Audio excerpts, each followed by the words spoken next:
Hi, പുതിയൊരു വീഡിയോയിലേക്ക് സ്വാഗതം. ഈ വീഡിയോ ഹൈറിച്ചിനെ കുറിച്ച് തന്നെയാണ്. നമ്മുടെ കമ്പനിയുടെ CEO ആയ ശ്രീമതി ശ്രീനാം പ്രതാപിന്റെ സ്റ്റാറ്റസിനെ കുറിച്ചാണ്.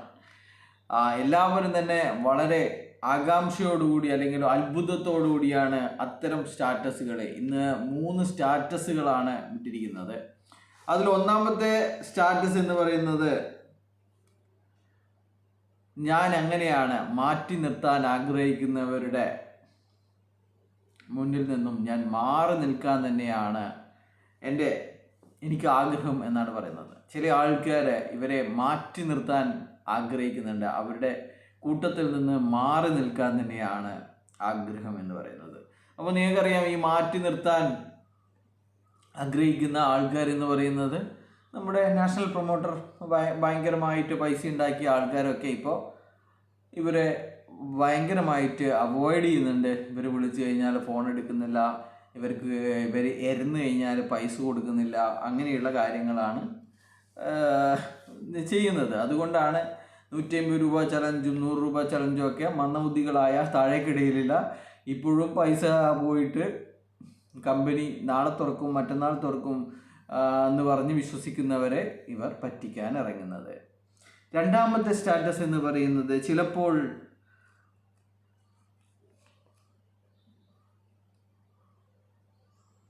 ചിലപ്പോൾ തോന്നും അവരോട് ഒരുപാട് അടുപ്പം കാണിക്കുന്നത്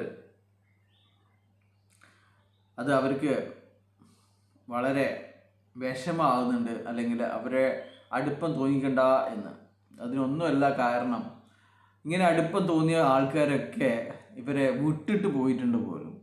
അപ്പോൾ അങ്ങനെയുള്ള അങ്ങനെ വിട്ടിട്ട് പോകുമ്പോഴുള്ള വിഷമം താങ്ങാൻ പറ്റാത്തത് കൊണ്ടാണ് ചില ആൾക്കാരോട് അത്തരത്തിൽ എല്ലാവരോടും അടുപ്പമില്ലാത്തതിൻ്റെ കാരണം എന്ന് പറയുന്നത്, ഇതുപോലെ ഒരുപാട് ആൾക്കാർ അടുത്ത് നിന്നവരെ വിട്ടിട്ട് പോയിട്ടുണ്ട്. ഇതും വലിയ വലിയ ലീഡർമാരെ കുറിച്ചാണ്. ആദ്യത്തെ 2 സ്റ്റാറ്റസ് വലിയ വലിയ ലീഡർമാരെ കുറിച്ചാണ്. ഒന്ന്, ലീഡർമാർ ഇവരെ അവോയ്ഡ് ചെയ്യുന്നു എന്നുള്ള കാര്യം ഇവർ തുറന്നു പറയുന്നു. രണ്ടാമതായിട്ട്, ഇവർ ലീഡർമാരെ അവോയ്ഡ് ചെയ്തതിനെ ന്യായീകരിക്കുന്നു.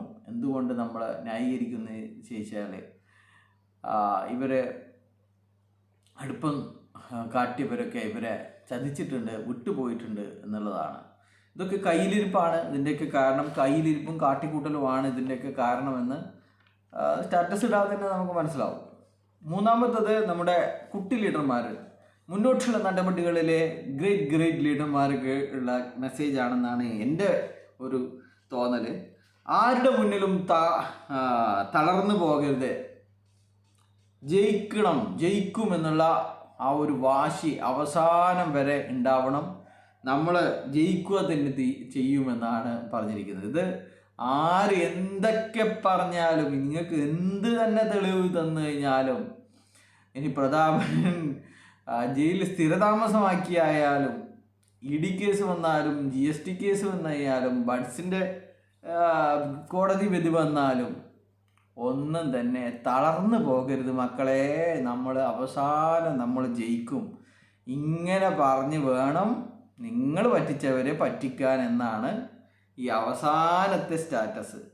അപ്പോൾ ആദ്യത്തെ 2 സ്റ്റാറ്റസ് മനസ്സിലായല്ലോ. ആദ്യത്തെ 2 സ്റ്റാറ്റസ് നമ്മുടെ വിട്ടുപോയ ലീഡർമാർക്ക് കുറിച്ചും, മൂന്നാമത്തെ സ്റ്റാറ്റസ് എന്ന് പറയുന്നത് ഇപ്പോഴും കമ്പനി തിരിച്ചു വരും, കമ്പനി തിരിച്ചു വന്നിട്ടാകുമ്പോൾ പൂളിങ്ങും കിട്ടുമല്ലോ, അതുകൊണ്ട് പിന്നെ നിങ്ങൾ എന്തിനാണ് കേസ് കൊടുക്കുന്നത്, കേസ് കൊടുത്തു കഴിഞ്ഞാൽ ഗുലുമാലാവും, സെഷൻ കോടതി തോറ്റാലും ഹൈക്കോടതി തോറ്റാലും നമ്മൾ സുപ്രീം കോടതിയിൽ ജയിക്കും, അങ്ങനെ വിശ്വസിച്ചിട്ട് നിൽക്കുന്ന ആൾക്കാരെ കുറിച്ചുള്ള സ്റ്റാറ്റസാണ്.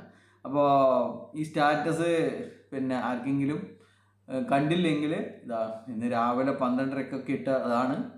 നാളെ 12:30 ആകുമ്പോൾ അത് പോവും. അപ്പോൾ എല്ലാവരും നമ്പർ സേവ് ചെയ്യുക, എന്നിട്ട് വാട്സപ്പ് സ്റ്റാറ്റസ് നോക്കുക. Okay, by.